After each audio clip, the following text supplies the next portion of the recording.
सोचो अगर आज रात को जमीन कांपने लगे, आसमान पर अजीब निशानियां दिखें और इंसान इतना खौफजदा हो जाए कि अपने घर से बाहर निकलना भी छोड़ दे, तो क्या आप जानते हैं कि वो कौन सा वक्त होगा? ये वो वक्त होगा जब याजूज और माजूज इस दुनिया में आज़ाद हो जाएंगे। और यकीन मानो, ये सिर्फ एक कहानी नहीं है, ये कुरान पाक की बयान करदा हकीकत है जो होना ज़रूर है। आज नूर हिदायत चैनल पर हम इस मौजू की गहराइयों में उतरेंगे और समझेंगे कि याजूज माजूज कौन हैं, कब आएंगे और कुरान पाक ने उनके बारे में क्या फरमाया है। अगर आपने पहले भी इस मौजू के बारे में सुना है लेकिन मुकम्मल जवाब नहीं मिला, तो आज की ये वीडियो आपके लिए है। इस वीडियो को लाइक करें और नूर हिदायत चैनल को अभी सब्सक्राइब कर लें ताकि ऐसा कोई भी ज़रूरी इल्म आपसे छूट ना जाए। सबसे पहले ये जानना ज़रूरी है कि याजूज और माजूज आखिर हैं कौन। बहुत से लोग समझते हैं कि ये कोई अफवाह है या पुरानी दास्तानों का हिस्सा है, लेकिन कुरान मजीद ने उन्हें सच साबित किया है। अल्लाह ताला ने सूरह अल-अंबिया में इरशाद फरमाया है कि जब याजूज और माजूज का बंद खोल दिया जाएगा तो वो हर बुलंदी से नीचे उतरेंगे और वो वक्त करीब आ जाएगा जब सच्चे वादे का वक्त आ जाएगा। ये वो लोग हैं जिन्हें हज़रत ज़ुल्क़रनैन ने एक बड़े पहाड़ी दरवाजे के पीछे बंद कर दिया था। उनकी दास्तान कुरान पाक की सूरह अल-कहफ़ में तफसील से बयान की गई है। हज़रत ज़ुल्क़रनैन एक बड़े आदिल और ताकतवर बादशाह थे। उन्होंने 3 सफ़र किए, मशरिक़, मग़रिब और 2 पहाड़ों के दरमियान की जगह। जब वो 2 पहाड़ों के दरमियान पहुँचे तो वहाँ एक कौम रहती थी जो अजीब सी ज़बान बोलती थी। उन्होंने हज़रत ज़ुल्क़रनैन से दरख्वास्त की कि याजूज माजूज हमारी सरजमीन में फसाद करते हैं, क्या आप हमारे लिए एक दीवार बना सकते हैं? हज़रत ज़ुल्क़रनैन ने जवाब दिया कि जो कुदरत अल्लाह ने मुझे दी है वो बेहतर है, लेकिन तुम अपनी मेहनत से मेरी मदद करो। फिर उन्होंने लोहे की चट्टानों और पिघले हुए तांबे से एक मजबूत सद तामीर की जो पहाड़ों के बराबर ऊंची थी। याजूज माजूज इस सद को न पार कर सके और न ही इसमें कोई सुराख कर सके। अब सवाल ये पैदा होता है कि याजूज माजूज किस नस्ल के लोग हैं? उलमा और मुफस्सिरीन ने इस पर काफ़ी गुफ्तगू की है। बाज़ उलमा का कहना है कि ये हज़रत आदम अलैहिस्सलाम की नस्ल से हैं, यानी ये इंसान हैं। हदीस मुबारक में आया है कि रोज़े क़यामत अल्लाह ताला फरमाएगा कि याजूज माजूज को जहन्नम में डालो और उनकी तादाद इतनी ज़्यादा होगी कि हर एक इंसान के मुकाबले में 900 याजूज माजूज होंगे। इससे अंदाज़ा लगाएं कि उनकी तादाद क्या होगी। और अब वो बात जो सबसे ज़्यादा सोचने वाली है वो ये कि ये सद आज कहाँ है।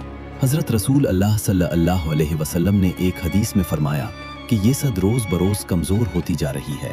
याजूज माजूज रोज़ इस सद को खोदने की कोशिश करते हैं, यहाँ तक कि जब शाम को वापस जाते हैं तो कहते हैं कि कल आकर बाकी खोदेंगे, लेकिन अल्लाह ताला उन्हें भला देता है और वो फिर से इब्तिदा से खोदना शुरू करते हैं। जब अल्लाह का हुक्म होगा तो वो कहेंगे कि कल आकर बाकी खोदेंगे और इस बार इंशा अल्लाह कहेंगे। फिर अगले दिन वहीं से खोदेंगे जहां छोड़ा था और सद टूट जाएगी। ये सुनकर आपके जहन में ज़रूर ये सवाल आया होगा कि आज की दुनिया में ये सद कहाँ होगी। बहुत से लोग समझते हैं कि शायद ये किसी पहाड़ी इलाके में है जहां इंसान नहीं पहुंचे। कुछ उलमा का कहना है कि ये कुतुब शुमाली के करीब किसी जगह है। कुछ का कहना है कि चीन या रूस के पहाड़ी इलाकों में है, लेकिन इस बारे में यकीन से कुछ नहीं कहा जा सकता क्योंकि अल्लाह ने इसका इल्म अपने पास रखा है। अब बात करते हैं कि याजूज माजूज कब निकलेंगे। यह क़यामत की बड़ी निशानियों में से हैं। अहादीस में बयान है कि इनका खुरूज उस वक्त होगा जब हज़रत ईसा अलैहिस्सलाम ज़मीन पर आ चुके होंगे। हज़रत ईसा अलैहिस्सलाम दज्जाल को कत्ल करने के बाद जब तौर पर होंगे तो अल्लाह ताला उन्हें वही करेगा कि याजूज माजूज निकल आए हैं। हज़रत ईसा अलैहिस्सलाम अपने साथियों के साथ पहाड़ों की तरफ चले जाएंगे क्योंकि उनसे मुकाबला मुमकिन नहीं होगा। ये लोग ज़मीन पर इतने ज़्यादा होंगे कि उन्हें कोई रोक नहीं सकेगा। वो ज़मीन पर फसाद फैलाएंगे, दरिया और समंदर खुश्क कर देंगे, दरख्तों के फल खा जाएंगे और इंसानों को नुकसान पहुंचाएंगे। हदीस में आया है कि वो बहराए तबरिया, लेक टाइबेरियस का पानी पी जाएंगे, यहाँ तक कि बाद में आने वाले कहेंगे कि यहाँ कभी पानी था।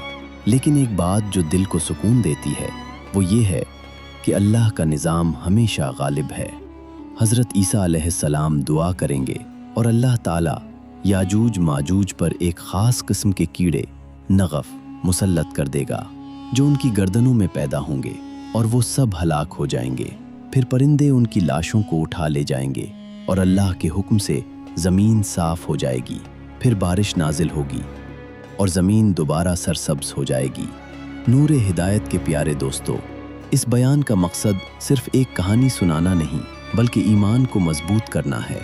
ये तमाम निशानियां ज़रूर पूरी होंगी। अल्लाह का वादा सच्चा है। आज हम देख रहे हैं कि क़यामत की छोटी निशानियां ज़ाहिर हो रही हैं।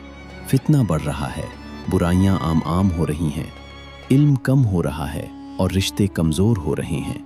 ये सब इस बात की तरफ इशारा है कि हमें अपनी आखिरत की तैयारी करनी चाहिए। नबी करीम सल्लल्लाहु अलैहि वसल्लम ने फितनों से बचने के लिए सूरह अल-कहफ की तिलावत की ख़ास ताकीद फरमाई है। जुम्मा के दिन इसकी तिलावत करने वाले के लिए नूर ही नूर होता है। आखिर में खुलासा ये है कि याजूज माजूज एक हकीकत है। इनका जिक्र कुरान और हदीस में है। वो एक सद के पीछे बंद हैं और क़यामत से पहले ज़रूर निकलेंगे।